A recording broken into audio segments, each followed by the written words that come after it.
Hey everyone! So today I'm going to read one of the books that I created in 2020 during lockdown. It's a story I wrote in 2019 while I was traveling. Just a bit of a trigger warning about this one. It is about eating disorders and mental health things. So if that's not where you're at, it's not something you want to listen to, then just keep scrolling. But otherwise, I'm going to read this to you today. Okay, so let's get started. I don't own a pair of scales. The only time I weigh myself is at my parents'. Hey, Vindic. Do you want to get out of the way?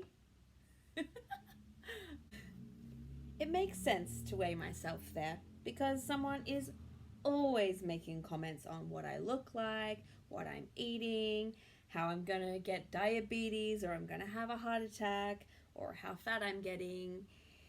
They affectionately call me Fatty. Sometimes Mum cuts my hair. It's thick and it seems to grow fast. Afterwards, she washes it in the laundry basin.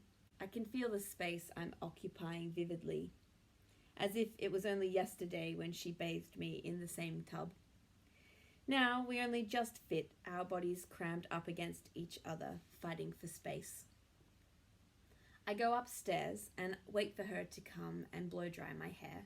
I've stopped telling her not to do it, as she insists regardless. Looking at myself in the mirror, I contemplate the scales that are below the sink.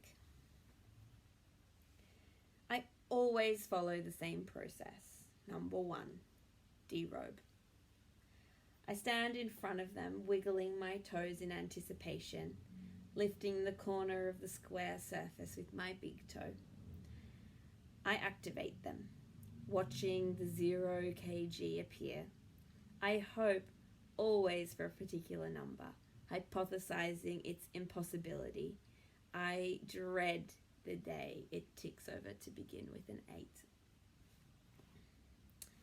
3, I stand. I step on the surface, steadying myself, ensuring to exhale and hold. Usually a 7 appears these days, with a variety of numbers and decimals following each time, fluctuating like my heart rate. I can remember when it was 4, and then a 5, and then a 6. As each year passed, so did another birthday and another figure. Lastly, I find a way to justify it. Yeah, look, it's winter. I'll lose it in a few months. I'll work it off when I'm traveling, blah, blah. I put my clothes back on, I reposition the scales where I found them, and go back downstairs. No one knows about the ritual I've just performed above them, or the sickness which invades my mind at these times. I'm quiet, pondering. I struggle to eat while I'm traveling. There is so much pressure to try everything. The local delicacies, specialities, rarities. The first thing people ask is about what you've been eating, not about how you've been doing or what you've learnt. Sometimes I don't eat at all, and other times all I do is eat, binging on bread, dairy, sugar. Once I only smoked cigarettes. I told Mum about the struggle I was having and she was glad. Well, at least you might actually lose some weight, she said. I also told my ex, hoping they would stop asking about food every day, but it always remained a daily conversation starter. Often, eating disorders are a form of control. When everything else around you is uncertain and complicated, controlling your food intake gives you some power back, a little influence.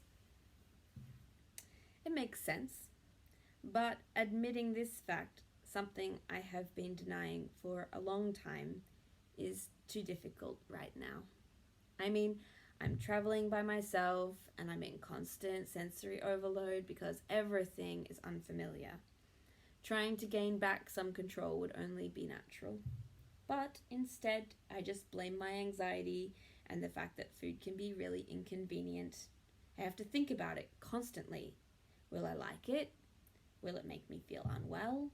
Is it Instagrammable enough? The what, where, and how. I'd rather just not bother. When I arrived at my friend's house in Vienna, there was a set of scales under the sink, just like home. I followed my routine, shredding the unnecessary clothes, thinking about what I would see, and then stepping on top. 7. Still a 7, but a low 7. Maybe I'd lost a few kilos after all. When contemplating the number on the couch a little later, I remembered the backyard haircut I had received a day earlier. I guessed I'd be growing that weight back sooner than I thought. So there it is. If this brought up anything for you, if you're feeling like you need to talk to someone or, you just want to share some thoughts, feel free to contact me. I'm happy to talk to you. Okay, thanks for listening.